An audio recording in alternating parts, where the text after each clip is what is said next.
साथियों, यहाँ पर मैं जो आपके सामने एक वीडियो लेकर हाजिर हूँ। इस वीडियो में मैं आपके साथ शेयर करूँगी कि घर के अंदर किस तरह से हम आम का मुरब्बा या आम की चटनी को किस तरह से तैयार कर सकते हैं।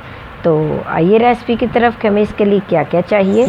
तो ये आम स्पेशली मैंने मुरब्बे के लिए आम लिए हैं दुकान वाले से कि अमूमन तो आप कच्चे आम देखते हैं तो वो आम से कच्चा होता है और सफ़ेद कलर का होता है। तो ये मुरब्बे के लिए जो आम लिया जाता है इसका अमूमन कहा जाता है कि कलमी आम दे दो या लंगड़ा आम दे दो या मुरब्बे वाला आम। मुरब्बे वाले आम की आसान निशानी ये होती है कि अंदर से पीला पीला होता है और थोड़ा नरम हुआ होता है। इसका मुरब्बा बहुत ज़्यादा अच्छा बनता है और अगर आप इसका अचार डालेंगे तो अचार आपका इस आम का अचार जो है वो आपका ख़राब हो जाएगा।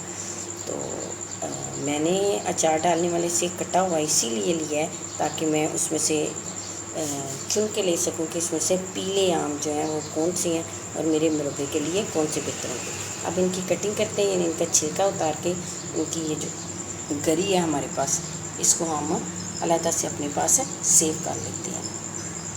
जो है वो मैंने निकाल लिया, यानी आम की गरी जो है वो लता कर ली है। तो साथ जो है आम का मुरब्बा बनाने के लिए हमें क्या चाहिए, तकरीबन आधा कप चीनी चाहिए, आधा चम्मच मैंने काली मिर्च ली है और 1/4 कप जो है मैंने, यानी चम्मच का चौथा हिस्सा मैंने काला नमक लिया। आप चाहें तो काला नमक डालें, नहीं डालना तो इसकी जगह अक्सर लोग काली मिर्च के साथ सब्ज़ इलायची का भी इस्तेमाल करते हैं। तो अगर आपको सब्ज़ इलायची पसंद है तो आप इसकी जगह पे वो डाल लें। और साथ मैंने लिया है 1 कप पानी। अब सबसे पहले हम क्या करेंगे कि पानी को बर्तन में डालेंगे और साथ ये जो आम है इसको हम इतना पकाएंगे या इतना बॉईल करेंगे। वैसे तो ये बहुत नरम है क्योंकि ये पहले ही आम जो है तकरीबन गला हुआ आम है, पका हुआ आम है, आधा कच्चा पका आम है।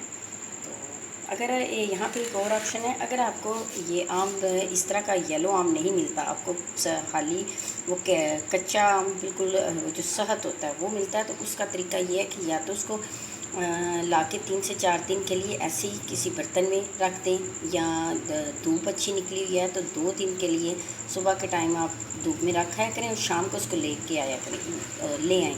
2 दिन आप ऐसा करें तो वो जब आप 2 दिन के बाद उसको ओपन करेंगे तो आम जो है वो आपका वो इस तरह से पीला हुआ होगा। लेकिन अब तो खैर आसानी के साथ बाज़ार से ये आम दस्तयाब हो जाता है। किसी भी अचार वाले के पास जाएँ, उससे बोलें कि